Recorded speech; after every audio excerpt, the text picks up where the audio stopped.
नमस्कार, मैं हूं आपके साथ इश्तियाक अहमद और आप देख रहे हैं आर्य न्यूज। रुक करेंगे उत्तराखंड की तमाम खबरों की तरफ। बीजेपी प्रदेश अध्यक्ष मदन कौशिक बुधवार को उत्तराखंड में पार्टी के महासंपर्क अभियान का आगाज कर दिया और पार्टी कार्यालय में प्रेस वार्ता के दौरान उन्होंने पूरे प्रदेश में एक साथ चलाए जाने वाले महासंपर्क अभियान की जानकारी दी। और वहीं मदन कौशिक ने कहा कि 1 लाख कार्यकर्ता अभियान से जुड़ेंगे और मुख्यमंत्री पुष्कर सिंह धामी से लेकर प्रदेश अध्यक्ष कार्यकर्ता घर घर जाकर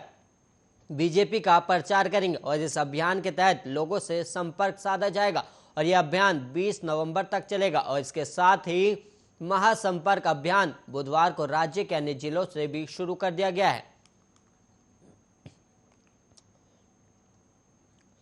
और वहीं उत्तराखंड की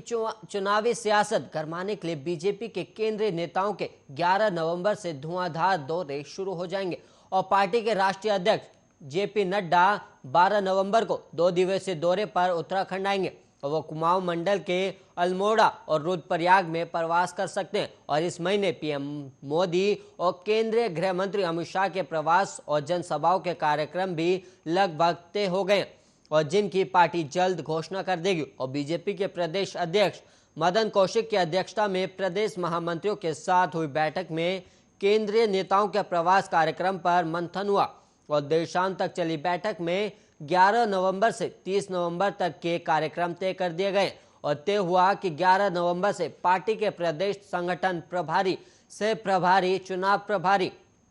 और सह चुनाव प्रभारी फील्ड में उतरेंगे और वह प्रदेश के अलग अलग जिलों का दौरा करेंगे। और वहीं केंद्रीय गृह मंत्री अमित शाह की दिल्ली में हुई बैठक के बिंदुओं पर विचार हुआ और वहीं केंद्रीय मंत्रियों और नेताओं के प्रवास के कार्यक्रम तय किया गया। और आगामी विधानसभा चुनाव के लिए बीजेपी ने दूसरे राज्यों में रहने वाले प्रवासियों से भी बीजेपी के हक में आकर मतदान करने की रणनीति तैयार की और इसके लिए सभी राज्यों के मुख्यमंत्री या पार्टी के प्रदेश अध्यक्षों के माध्यम से पार्टी प्रवासियों से उत्तराखंड आकर चुनाव में शामिल होने का अनुरोध किया जाएगा।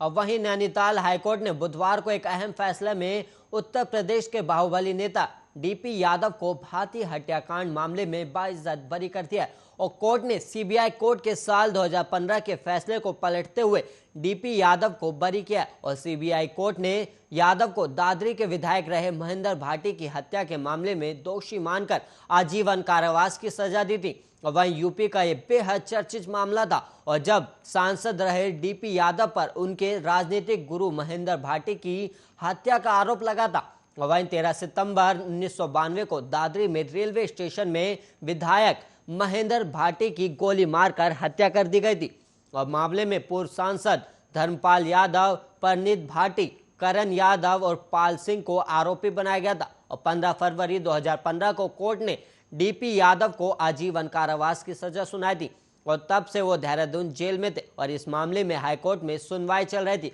और इस साल कोर्ट से डीपी यादव को स्वास्थ्य संबंधी कारणों से 3 बार शॉर्ट टर्म बेल मिल चुकी थी और अन्य आरोपियों की सजा पर अभी निर्णय नहीं आया। और वहीं यादव फिलहाल अंतरिम जमानत पर चल रहे हैं। और वहीं पिछले महीने नैनीताल हाईकोर्ट ने गाजियाबाद के विधायक महेंद्र भाटी हत्याकांड के आरोप में आजीवन कारावास की सजा काट रहे करण यादव को 1 महीने की शॉर्ट टर्म बेल दी थी। वहीं मुख्य न्यायाधीश RS चौहान और न्यायमूर्ति आलोक कुमार वर्मा की खंडपीठ के समक्ष मामले की सुनवाई हुई थी। और वहीं करण यादव ने हाईकोर्ट में प्रार्थना पत्र दायर कर कहा था कि उनकी पत्नी का स्वास्थ्य ठीक नहीं है और उनका लंबे समय से दिल्ली एम्स में इलाज चल रहा है और पत्नी की देखभाल के लिए उसे 1 महीने की शॉर्ट टर्म बेल दी जाए। और इस पर कोर्ट ने करण को पत्नी की तीमारदारी के लिए 1 महीने की शॉर्ट टर्म बेल दे दी थी।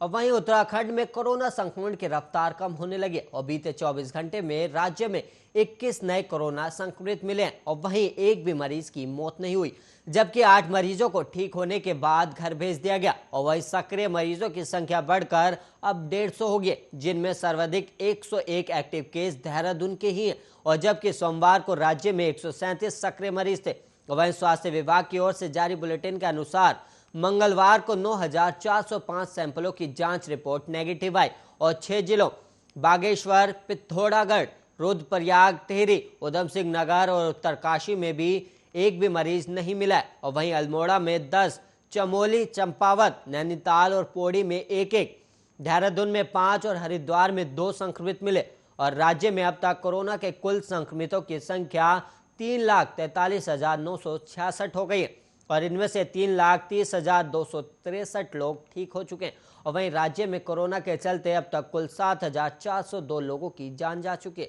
और राज्य की रिकवरी दर 96% है और संक्रमण दर 0.22% दर्ज की गई। और मंगलवार को राज्य में 58,660 लोगों को कोरोना से बचाव की वैक्सीन दी गई और अब तक राज्य में 74,95,689 लोगों को पहली डोज जबकि 41,17,197 लोगों को दोनों डोज दी जा चुकी है। और वहीं 18 से 44 वर्ग आयु में अब तक 19,10,525 लोगों को दोनों डोज दी जा चुकी है।